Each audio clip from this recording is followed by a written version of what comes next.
and welcome at today's video where we are going to transfer this cami into this beautiful piece of jewelry. And you can get all of the tools that I am using in today's tutorial at Gaswine. Gaswine is a family-based company in the United States and they have supported Estona from the very beginning. And they asked me to make a video for you, so thank you so much for tuning in. And Gaswine, thank you very much for sponsoring today's video.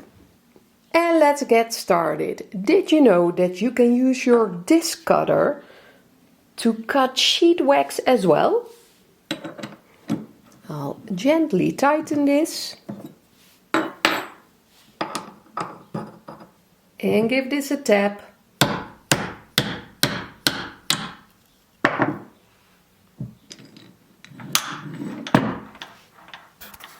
And just like that, without any hassle, we have a lot of basic shapes to start playing around with.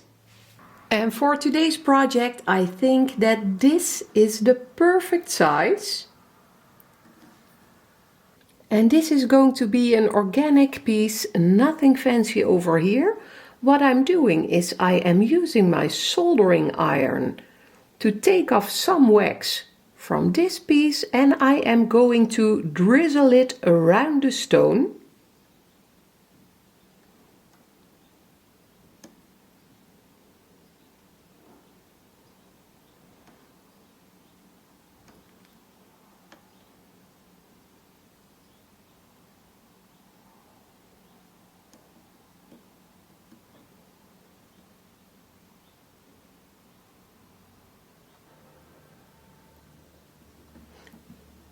And of course, if the organic shape isn't your thing, you can be real precise about this. But I think it's going to look really cool if I keep it a bit more organic.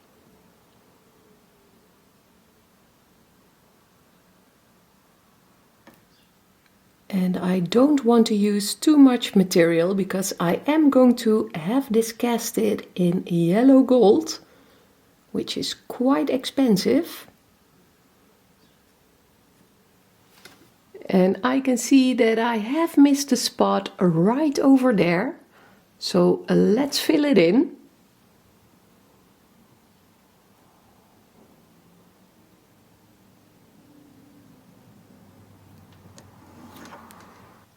Let's make sure that there is something going on here as well. So I am going to redefine the edges a bit.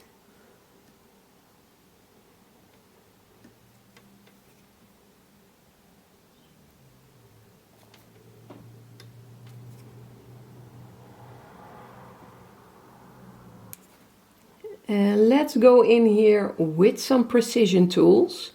I am going in at the back of the pendant, and because this back layer is so thin, I can easily see where my stone is hiding at.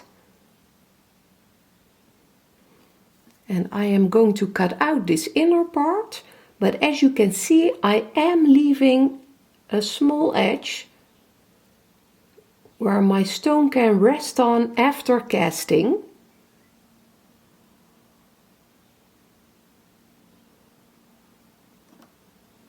And these divine tools are made by Wolf Tools. And again, they have them in stock at Gaswine. And I can really recommend them.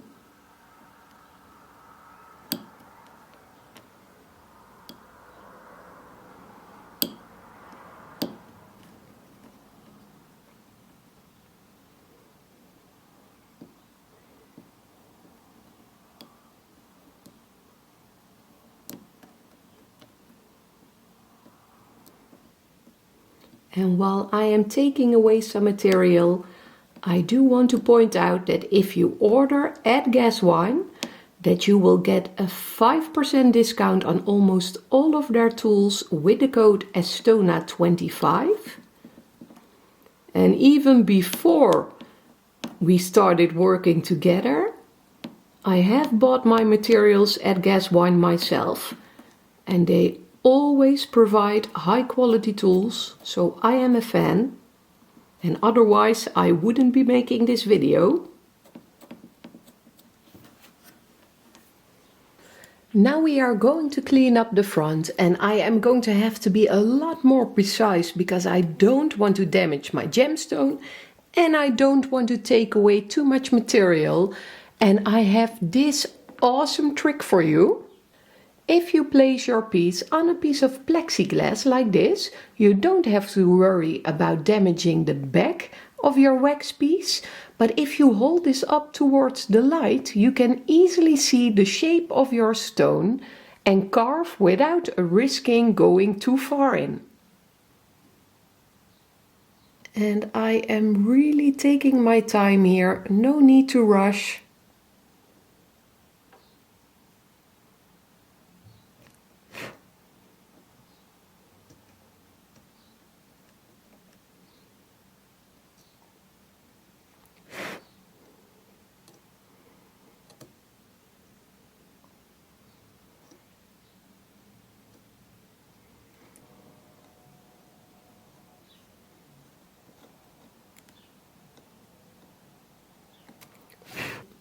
Let's see if we can pop this out.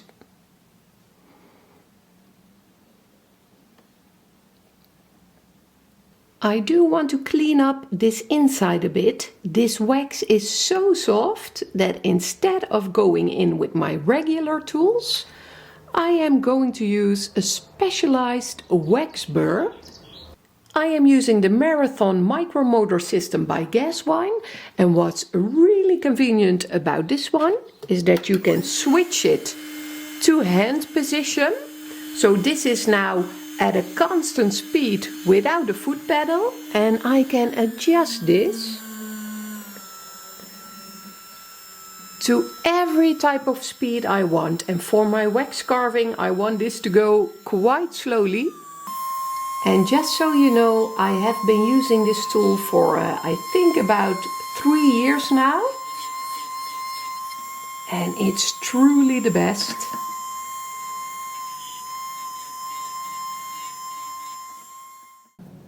And I don't know if you can see it, but there is a small nick here at the top that I want to repair.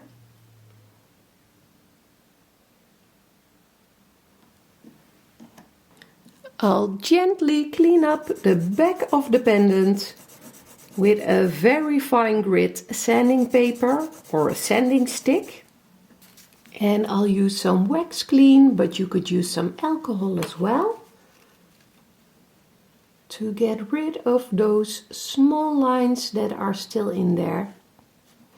And the more work I do beforehand, the less work I have to do after casting. And the final step is adding a bail. I am going to shape some wire around the burr.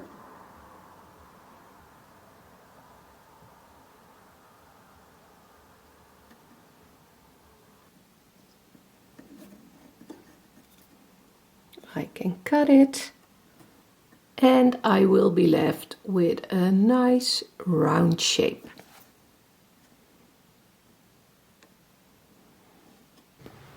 I decided to go for a thinner piece of wire, and it's just a small difference, but it looks better.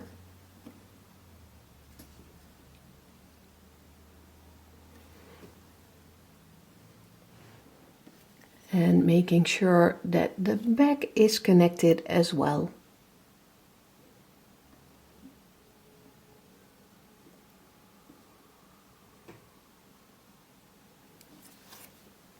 I am not going to overthink this. I am going to pop out the stone once more, wrap this up and ship it to my caster. This one just came in from the caster and I haven't opened it. Really hoping that this turned out how I wanted it to. I do like this a lot.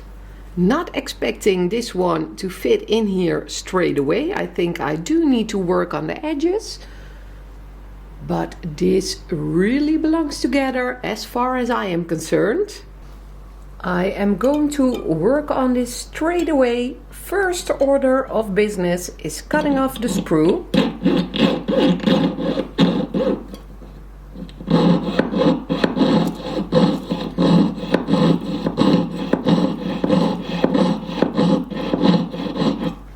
Checking to see that I am not cutting into my pendant. Everything is looking fine.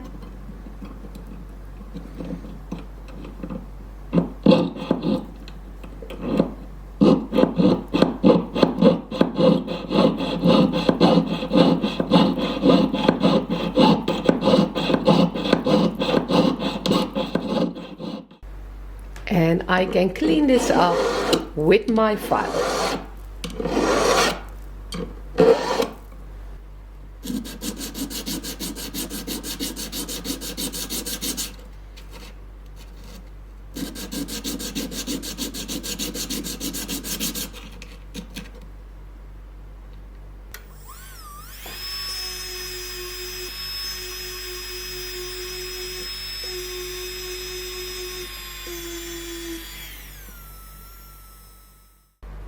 A setting burr has a nice straight edge, and I am going to use that one to clean up the inside. As you can see, tiny movements. Don't take away too much material at once.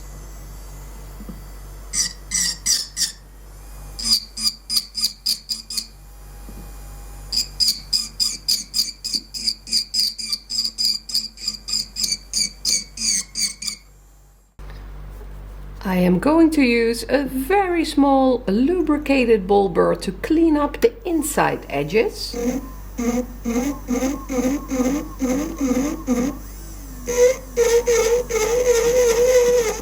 And again, taking my time, and as you can see, I am leaning on my bench pin, holding this tightly, supporting my other hand with this hand as well. And this will make it nearly impossible to slip.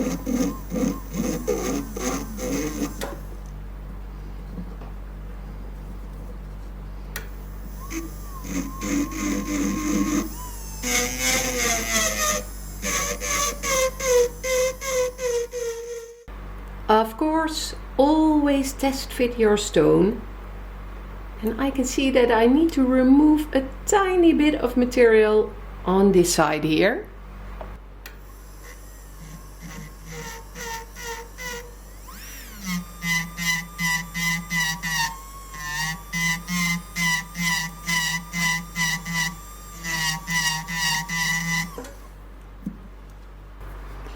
And every other stone I would just force in at this moment because it's really almost there. But I am afraid that my cameo will break. So I am taking my time here, adjusting a tiny bit and then test fitting again.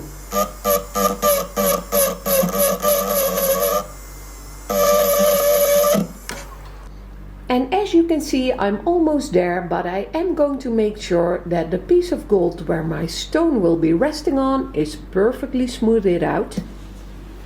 And you can buy one of these tools to do so, or you can take an old ball burr and just cut off the top part. And the top part, which I am going to move over the gold now, is flattened, so I am not going deeper in, but I can really flatten this out.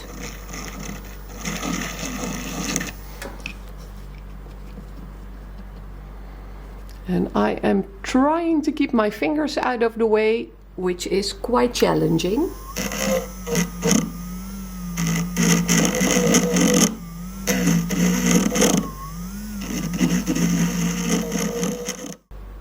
And that tiny adjustment did the trick. And now I can fit my stone in my setting. I'll take this piece of 14 karat gold. It's a piece of wire that's 1 millimeter thick, and I am going to shape it to make a bail.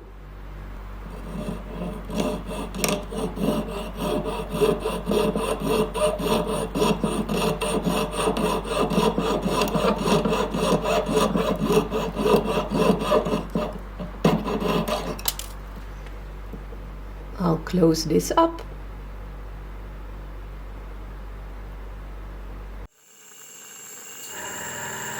I used a tiny bit of borexine on this jump ring. And now I am adding some medium gold solder. I couldn't find the hard one.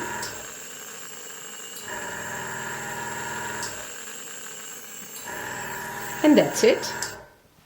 I'll pickle this, throw it in the tumbler, and then we will be ready for the final step.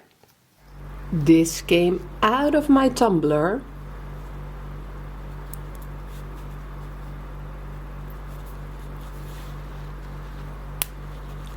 And when you hear that snap, you know that this is a perfect fit. The setting is made, the stone fits in here perfectly, but I am facing a dilemma at this point. I have noticed while working with this that the stone is very fragile, and I am really worried that this is going to break when I go in here with a hammer and a punch. So you can call it a designer flaw. Well, it happens, I'm only human, so I am going to fix this in a way that will call upon the wrath of the metalsmithing gods, but I am going to go for it. I am going to use a tiny bit of 2-component glue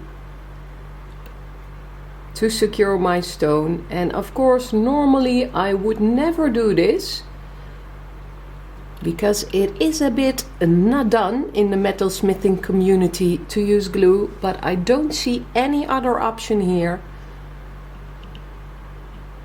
And as long as the end result is pretty, I am okay.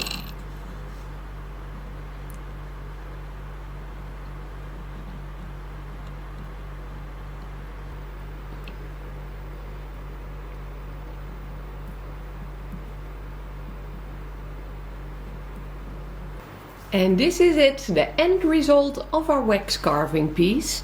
And the reason why I used the 2-component glue, which is the same glue that you use when setting a pearl, is that that glue will stay a bit elastic and it will not harden.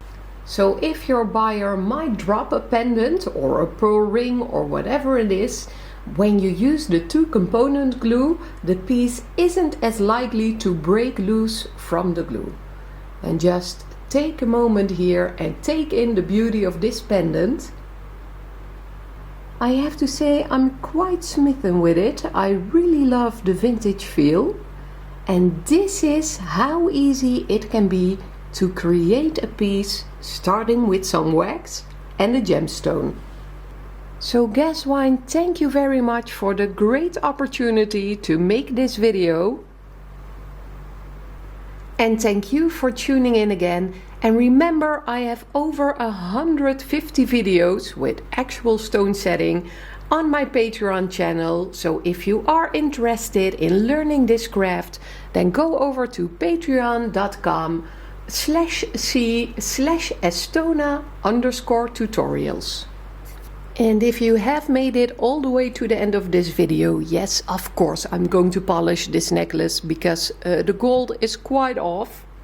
And if you are going to shop at Gaswine, the Luxor compounds are great. I am using the red one, the yellow one and the silver one, and they always give me a flawless finish. Again, with the code Estona25, you will receive 5% off on almost all of their tools. Thanks for watching, and I hope you'll have a great day. I would love to see you again at the Estona Patreon channel.